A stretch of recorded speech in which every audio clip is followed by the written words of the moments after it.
Greetings, ladies and gentlemen, and welcome to this latest rendition of Tales from Outer Space.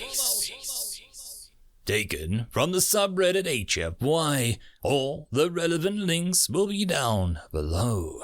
And as always, I hope that you enjoy, and if you do, please consider supporting the channel. Now, on to the science fiction. An exploration to Mars reveals the eroded corpses of a legion of Roman soldiers, written by _Sky__. Let's say I did not believe the news when I first heard it. Humanity came to Mars to search for life. Instead, we found a graveyard. Shocking as some discoveries are, this one topped them all. Nobody could make sense of any of it. Thousands upon thousands of bodies, all properly buried inside a massive cave. Their weapons and equipment too, as if they might need them in the afterlife. Due to the Martian climate, lack of oxygen, bacterial life, and general conditions inside the cave, the corpses and their equipment were all preserved, so much so that even the astronauts who first saw them had recognized them for what they were: Roman legionaries. The period of the late Republic, certainly post-Marian reforms, if I were any judge of it. And here I was to do precisely that, the first archaeologist visiting Mars ever. It should come as no surprise that NASA did not bother to put any expert from my field of study in its original expedition. After all, nobody sane could have predicted this. It took them 3 months and billions of dollars to quickly get me there. And they spared no expense, no matter the equipment I asked for. The Congress and President have approved everything unanimously. So to say that they were eager for results on my part would be an understatement. Hell, the whole public was going mad over it. Trust me, you know you are dealing with something crazy when internet conspiracy nuts and the world's leading scientists are actually in a sort of agreement. Most blamed some aliens, others claimed previous civilizations were more advanced and had possessed some forgotten technology, a different science. But it is tough to have a solid counterpoint in this kind of situation. Biologists present there at the moment of discovery had already confirmed that to the best of their knowledge, these were indeed the corpses of humans who had died more than 2,000 years ago. They had repeated DNA tests for dozens of thousands of times already for each of the corpses, and carbon dating too. Sadly, all I was able to do first was confirm the authenticity of the equipment. Then, however, I started to investigate the causes of death, and came to a startling discovery. They were all killed, suffering battlefield-type injuries, and succumbed to them. Every corpse had traces of some trauma. Slashes on their bone, punctured wounds indicating physical damage, broken parts of the skull, etc. Medical experts that were part of the original expedition have previously seen and confirmed some of it, bashed skull being a rather obvious sign. But they did not have my experience to draw upon and conclude what they were seeing. There was no doubt in my mind that these men had all died in battle, a rather brutal one at that. However, the number of previous injuries that got healed was even more staggering, disproportionate to anything I'd ever seen, even on the corpses of experienced warriors that survived many battles and died of old age. What was even more disturbing was that many of the injuries weren't something that they should have survived. Apparent traces of knife or spear going through their ribcage into the heart, multiple slashes to their inner side of their collarbone, all up the neck. There was no chance of anybody surviving that kind of damage, even with our modern medicine. Yet there I was, looking at the exact type of injury, perfectly healed, only minute traces of the bone signifying that there ever was any damage in the first place. Soon I managed to extract what seemed like fragments of an arrow tips from some bones. However, the shape and general design were unknown to me. Already there, I should have suspected something. But it was only after the other members of the research team had done a material analysis of the arrow tips that the whole scope of the mystery erupted. It turned out that the metal used in creating them did not come from Earth or Mars. Then, in what was a eureka moment, we tested the weapons of the legionaries themselves for traces of DNA. And what we found was astonishing. not a DNA of a single species, but that of dozens of unknown life forms, many of which had completely different genetic structures to our own. Further testing even found traces of alien DNA in their wounds and on other body parts. The evidence was undeniable. These men have all died while fighting alien life forms that used similar primitive weapons to their own. The ramifications of such a hypothesis were staggering. Not just were we not alone in the universe, instead we had already fought some of them. However, the complete truth would evade us for decades. In the meantime, the scientists, historians, and artists would all come up with their interpretations, Hollywood and Netflix in particular. Countless series were made where Roman legion gets transferred to another world by a rare natural events, a portal, magic, or something. Take your pick. Then there were a series where magic existed in the past but was erased from existence by some grand event. Not to forget the scenario where advanced aliens kidnapped a Roman legion. That theme was popular too, and that one turned out to be the closest to the truth. Buried deep in the cave where we first found the bodies was a house-sized monolith. It did not show up on any scanner, nor did it look anything special, but on its surface was carved in perfect Latin, a story that hardly anyone would have believed, if not for the overwhelming material evidence.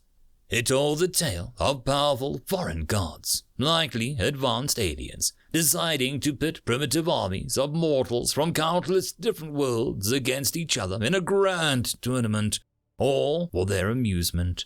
The writing described a grand arena which made the Circus Maximus look like a child's bathtub, a place where the entire armies could battle against each other. On the human side, the Terrans would always be somewhere from Earth that was familiar to the Romans. Like somebody had cut out a part of Italy and brought it there, claimed the author.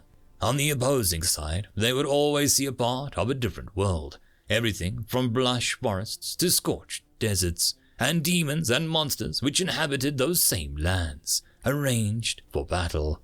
The only rules were that there were none. Either one army won, or the other. To draw just meant that they would fight again the next day. And refusing to fight, well, that was instant death for all. There were also equally grand rewards and punishment to motivate the participants. No matter how unbelievable it sounded, the winning army would get all of its dead soldiers resurrected, miraculously healed. The losing one, not so much. The weird thing was that the number of opponents differed wildly. Sometimes they fought smaller numbers of giant beings twice the size of man.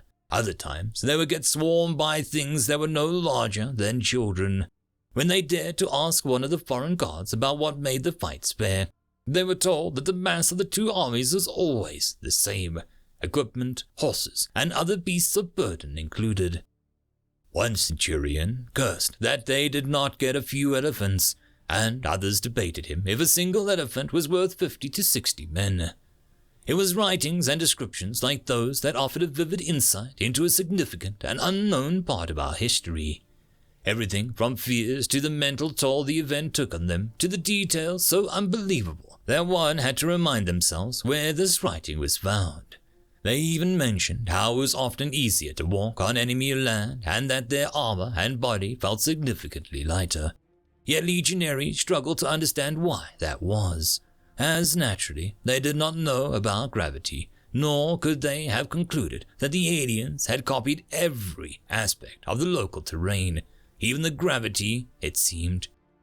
Instead, they reasoned it was a buff given to the one who dared to attack first and encroach on the enemy territory, as to motivate both sides to be more aggressive. It was only later when they fought the army of the Yellow Children, which were riding some gracious beasts, skinny horses with disproportionately long legs, that they noticed that their enemy would slow down considerably once they would step onto the soil of Italy. Sadly, no explanation was given as to how were the effects of different atmospheres mitigated, but considering the Romans never mentioned breathing problems, we can assume some advanced technology at play there too. Then, after tens of battles, they arrived at what was the grand finale. By now, all of them were experienced veterans who saw things others could only dream about, Heck, some of them had even died on multiple occasions, only for their injuries to heal miraculously. And now everything was coming to an end. In front of them, on a rocky terrain covered in moss and low foliage, stood an army of wolf-sized insects with slick and elongated bodies. Their legs were resembling that of a spider, while on the top of their elongated bodies flayed 3 razor-sharp tentacles, the length of a human arm. Nightmarish-looking creatures that did not seem to use any armor or weapons except their own body, their skin black as night. However, the most horrifying thing about them was not their looks, but rather their sheer numbers. They outnumbered the Romans by at least 4 to 1, a far wider margin than any previous opponents. Worst of all, they got informed that after this battle there would be no miraculous healing. Once dead, they would stay so. Supposedly, the gods found that amusing. Still, the 17,000 legionaries formed up as one, their lines disciplined as ever. They were putting faith in their battle-tested strategy, noticing that the enemies often relied on their charges' sheer ferocity and brutality rather than drill and battle formations, except for a few factions that heavily favored skirmishing tactics. Usually, after absorbing the initial charge, all that was left was to grind down the enemy in the battle of endurance that always seemed to overwhelmingly favor the humans.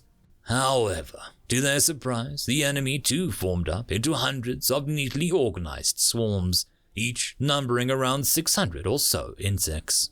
Then the opposing army rushed at them as if they were a single being, every individual monstrosity moving with the speed of a horse, yet in perfect synchronization, as if they got drilled on how to move in groups ever since they were born. In turn, the legionaries tightened their ranks and prepared to receive the charge, their breathing heavy, pulling the cavalry inside, safe behind the infantry. Many were relieved to see the enemy soldiers slow down considerably once they crossed the line separating the environments of the 2 worlds, but they still ran faster than any human ever could. Soon, to the surprise of most, the enemy unleashed a rain of arrows upon them. They did not use bows, but rather their tentacles to fire small arrow bolts at a considerable distance, almost rivaling human archers. In response, the legionaries quickly formed up into their testados, negating whatever damage the insects wished to inflict upon them. Enemy swarms surrounded and circled the Roman army, peppering it with arrow bolts. For close to an hour, however, the projectiles landing on the legionary shields barely did any damage initially, as they were far lighter and had less force behind them than the arrows generally used by humans. Still, the losses mounted a bit by bit, but the humans held firm, experienced as they were by now. Luckily, the enemy was soon out of ammunition and seemed uneager to engage directly. Yet its swarms were continuing to circle and wait for some opportunity. Then one of the swarms got closer, as if to bait the legionnaires to break their formation. Yet it was instead greeted by an avalanche of javelins that easily impaled the bodies of the enemy combatants. The swarm retreated in panic, breaking its cohesion and reforming only when it was a safe distance away. The stalemate lasted for 2 more hours before the insectoid retreated to their territory. This, in turn, raised the morale of every single legionary. They did suffer some minor losses in men, but the enemy spent the last 3 hours circling and firing upon them to no avail. Undoubtedly, the swarms were exhausted, and it would be folly to give them time to rest or restock on ammunition. With trained precision, the Roman army moved forward, eager to finish the last battle. True, the enemy looked nightmarish, disgusting, but these men have seen a lot. Their morale only grew ever more when they passed the border between the 2 terrains. 2 worlds. They felt their bodies and equipment lose a third of its weight, a serious advantage in combat. The enemy waited for them to march further in while harassing them on flanks, skirmishing. Once they were deep enough, dozens of swarms rushed forward with a speed far more significant than they were previously capable of. After all, they were no longer restricted by the level of gravity on the Roman territory. A fierce battle erupted as the legionaries found themselves surrounded by the enemy, which seemed able to coordinate its strikes perfectly. The initial attack took down many Roman soldiers, but for every human that died, 3 insectoids got crushed. Their sharp tentacles were flailing in defiance. Soon, however, the situation stabilized, and the momentum of the enemy's charge slowed to a crawl, all while the Roman soldiers were hacking and bashing with their swords and shields alike. Swarms tried to breach the formation with brute force, climbing over their shields, suicidally pushing at even the smallest gap that they could find, retreating and again striking at any spot they thought weaker than the others. However, despite the warriors' sheer biological strength, their sharp talons and tentacles could not match metal armor and weapons. They coordinated their strikes with ever-increasing precision, using what projectiles they had left to snipe any exposed legionaries. Such a tactic would have broken any other human army, but not one experienced as this one, and enemy losses continued to mount disproportionately to the human ones. And just as it seemed that the end result was a foregone conclusion, a roar shook the surrounding area. 20 or so elephant-sized monstrosities rose from the back of the enemy army. Every beast had its own body covered in thick chitin, while dozens of tentacles, each 3 times the length of a man, swirled in the air. They charged forward with unstoppable momentum, supported by a swarm of somewhat larger insects. Quickly, the commanding centurions realized the enemy was using its elite forces. Legionaries prepared their javelins and adopted an anti-elephant tactics. Yet it did not work. The beasts that charged their lines were not some mindless animals, but vicious subspecies of warriors, consciously smashing into the line of man despite the pain and punishment the javelins inflicted upon it. The chaos caused by the impact vibrated through the Roman army at its formations. Smaller groups of soldiers got separated and were quickly swarmed and overwhelmed. But they did not rout. Everyone knew that there was no salvation but victory. One by one, the giant beasts fell, but each extracted a hefty price in the form of dead legionaries it slaughtered. An hour later, when the dust settled and the battle was over, only a few hundred legionaries were unhurt. Many others were wounded. The rest, a vast majority, were dead. On the other hand, insectoids were littered the ground, dead to a single of their number. Humankind was victorious. Yet without miraculous healing provided to them, many were succumbed to their injuries. In the end, barely more than 1,000 survived. When asked what they wished to be done with their dead comrades, the highest-ranking centurion answered, "Honor them as warriors they were, and give them to Mars. He is our god of war. May they be remembered for their courage." And so they were laid down in a cave on a red planet, with a monument retelling their deeds.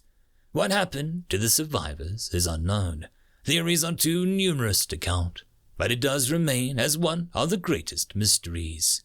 When they returned to Earth, their memories deleted, or they lived out their lives somewhere else. We will maybe never know.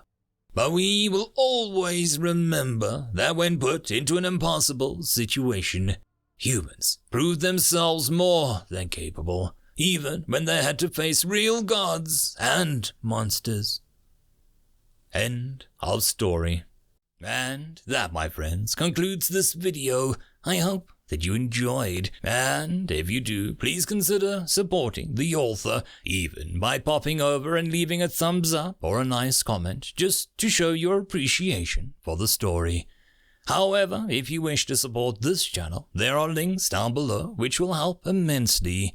I will see you all in the next one, and until then, I hope that you have a fantastic day. Cheers.